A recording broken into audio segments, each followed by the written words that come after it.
नमस्कार साथियों, शुरू करते हैं आज का एक नया सेशन। और इस नए सेशन में हम महत्वपूर्ण क्वेश्चंस पढ़ेंगे जो कि सीटेट के एग्ज़ाम में अभी फ़िलहाल क्वेश्चंस आ रहे हैं पीआरटी में ईवीएस से। तो डायरेक्टली क्वेश्चंस पुटअप किए जा रहे हैं और जो मैं यहाँ क्वेश्चन करा रहा हूँ देखो, तुम्हें पता भी चलेगा कि हाँ सही में ही क्वेश्चंस यहाँ से आ रहे हैं। तो डायरेक्ट क्वेश्चंस पुटअप किस तरीके से किए जा रहे हैं देखो, ये स्टेटमेंट यहाँ पर जैसे दी हुई है, ये दिया हुआ है, ठीक है। ये जो पिक्चर दी हुई है, स्लॉथ की पिक्चर दी हुई है। स्लॉथ होता है, ये भालू जैसे दिखते हैं पर भालू नहीं है। ये दिन के करीब 17 घंटे पेड़ों पर उल्टे लटके रहते हैं। तो क्वेश्चन ये आता है कि जो स्लॉथ होते हैं भालू की तरह दिखाई देते हैं, तो ये दिन में कितने घंटे पेड़ों से लटक कर रहते हैं। इस तरीके से 17 घंटे पेड़ों से उल्टे लटके रहते हैं मस्ती में, ठीक है। और सोते रहते हैं 17 घंटे, मतलब ये उल्टे लटक कर उसमें पेड़ों से सोए रहते हैं। ये जिस पेड़ पर रहते हैं उसी पेड़ के पत्ते खाकर पलते हैं, इसलिए इन्हें कहीं और जाने की जरूरत नहीं पड़ती है। जब ये अपने पेड़ के सारे पत्ते खा लेते हैं तभी वे पास के पेड़ पर जाते हैं। लगभग 40 वर्ष के अपने पूरे जीवन में मुश्किल से 8 पेड़ों पर घूमने की तकलीफ उठाते हैं। तो ये 40 वर्ष में मुश्किल से 8 पेड़ों पर जाते हैं। ये सप्ताह में एक बार ही सोच करने के लिए पेड़ से उतरते हैं, ठीक है। इस तरीके से ये स्टेटमेंट्स आ सकती हैं। तो इस तरीके से यहाँ से इनको देख लेना। फिर आगे है, ये जो पिक्चर दी हुई है, ये दी हुई है रेशम का कीड़ा, ठीक है। रेशम का कीड़ा हूँ मैं अपनी मादा को उसकी गंध से कई किलोमीटर दूर तक पहचान लेता हूँ। तो इस तरीके से क्वेश्चन आता है कि कौन है जो अपनी मादा को मादा की गंध से, ठीक है, कई किलोमीटर दूर से पहचान लेता है, तो वो है रेशम का कीड़ा। इस तरीके से क्वेश्चन पुटअप किया जा सकता है। फिर नेक्स्ट क्वेश्चन हमारा क्या कहता है कि हमारे देश में बाघ और अन्य जानवरों की गिनती इतनी कम हो गई है कि इनके लुप्त हो जाने का खतरा है। हमारे देश की सरकार इन्हें बचाने के लिए बहुत से जंगलों को सुरक्षा दे रही है, जैसे कि उत्तराखंड का जिम कॉर्बेट। क्वेश्चन आ सकता है कि जिम कॉर्बेट नेशनल पार्क कहाँ है, तो ये उत्तराखंड में है। राजस्थान का भरतपुर जिले में घाना पक्षी घाना जो नेशनल पार्क है वो राजस्थान के भरतपुर में है, ठीक है। इन जंगलों में जानवरों का शिकार मना है। यहाँ लोग जानवरों या जंगल को कोई नुकसान नहीं पहुंचा सकते हैं। तो इस तरीके से यहाँ से क्वेश्चन पुटअप किया जा सकता है। नेक्स्ट देखो क्या फैक्ट दिया हुआ है कि हमारे देश में पाए जाने वाले सांपों में केवल 4 तरह के सांप ही जहरीले होते हैं, ठीक है। 4 तरीके के सांप जहरीले बताए हैं, तो देख लेते हैं। नाग, करैत, दुवोइया, अफाई, ठीक है। ये 4 तरीके के सांप हैं, ठीक है। इनको जहरीले बताया गया है। सांप जब किसी को काटता है, तो क्वेश्चन देखो यहाँ से आ सकता है कि 4 तरीके के सांप कौन कौन से हैं जो जहरीले बताए जाते हैं हमारे देश में। तो नाग, करैत, दुवोइया और अफाई।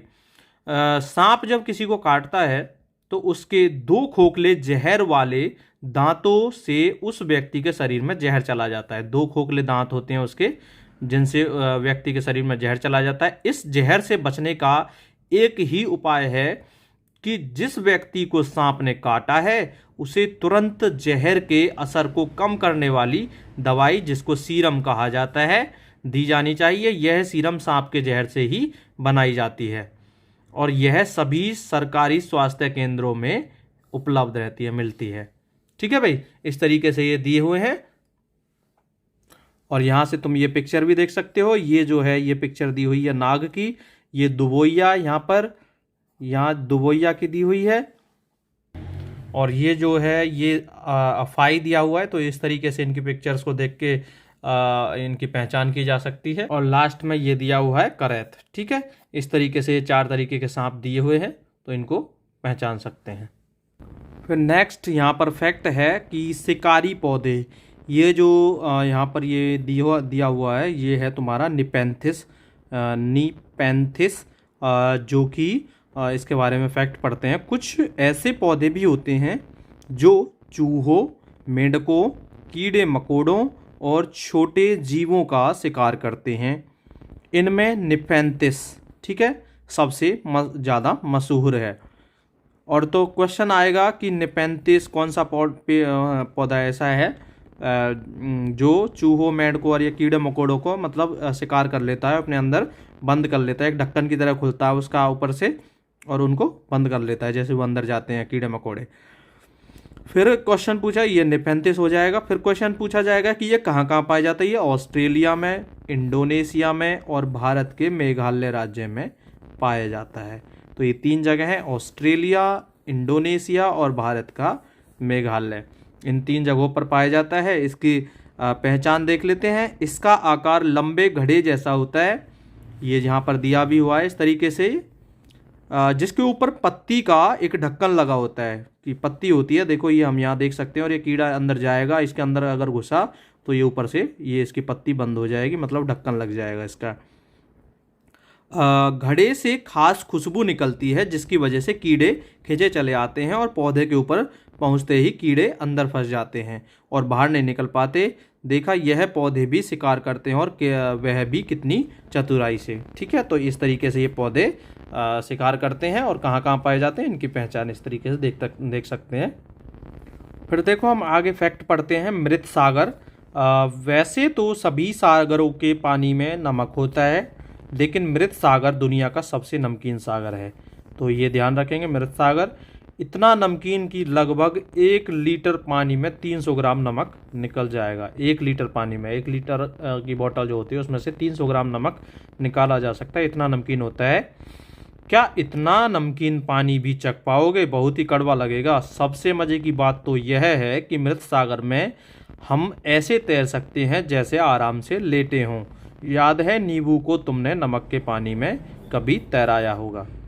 ठीक है, कभी भी हम जैसे नींबू का पानी बनाते हैं, उसमें अगर नींबू को उसका नमक का पानी बनाते हैं, नमक नींबू का, अगर उसमें नींबू को डाल दिया जाए ना नमक के पानी में, तो नींबू तैरेगा। और वैसे पानी में थोड़ा डाला जाए तो वो तैरेगा तो है, लेकिन थोड़ा डूबेगा नीचे की तरफ। फिर आगे पॉइंट ये दिया है, यहाँ से हम देखेंगे, क्या आप मच्छरों को दावत दे रहे हैं? सावधान, मलेरिया, डेंगू, चिकनगुनिया मच्छरों से ये यहाँ पर हो सकते हैं। तो हमें क्या करना चाहिए, इनके लिए थोड़े से हमें महत्वपूर्ण बातें याद रखनी। हमें अपना बचाव के लिए आसपास पानी इकट्ठा न जमा होने दें, गड्ढों को भर दें, पानी के बर्तन, टंकी, कूलर को साफ रखें, हर हफ्ते सुखाएं, मच्छरदानी का इस्तेमाल करें और गड्ढों में भरे पानी में मिट्टी का तेल छिड़कें। इस तरीके से मच्छरों से अपने आप को बचाया जा सकता है। फिर यहाँ दिया हुआ है पश्मीना, दुनिया में मशहूर पश्मीना। पश्मीना क्या है? माना जाता है कि एक पश्मीना शॉल होते हैं, ठीक है, जो 6 स्वेटरों के बराबर गर्मी होती है उसमें। एक शॉल में 6 स्वेटरों के बराबर गर्मी होती है, इतनी गर्म पर मोटी बिल्कुल नहीं। यह पश्मीना बनता है पहाड़ी बकरियों की एक खास नस्ल से, जो लगभग 5,000 मीटर की ऊंचाई पर रह सकती हैं। यहाँ सर्दियों में तापमान 0 डिग्री सेंटीग्रेड से भी बहुत कम, -40 डिग्री सेंटीग्रेड तक चला जाता है। इतनी सर्दी से बचने के लिए बकरियों के शरीर पर बहुत ही बारीक और नरम बाल उगाते हैं, जो गर्मियों में झड़ जाते हैं। ये बाल बहुत ही पतले होते हैं और इतने पतले कि बकरी के 6 बाल मिलाकर तुम्हारे सिर के 1 बाल की मोटाई के बराबर होंगे। ठीक है, इसलिए पश्मीना शॉलों को मशीनों द्वारा नहीं बुना जा सकता। इनकी बुनाई हाथों से करने के लिए खास बुनकर होते हैं। अगर एक बुनकर 250 घंटे बुनाई करे तब जाकर एक साधारण पश्मीना शॉल तैयार होती है, 250 घंटे में। ठीक है, और ये क्वेश्चन आएगा तुम्हारे पेपर में। ठीक है, पश्मीना के बारे में बहुत क्वेश्चन पुटअप किया जाता है। ठीक है, ये शॉल दिया हुआ है पश्मीना, जो कि जम्मू कश्मीर में तुम्हारा उधर साइड में बनाए जाते हैं।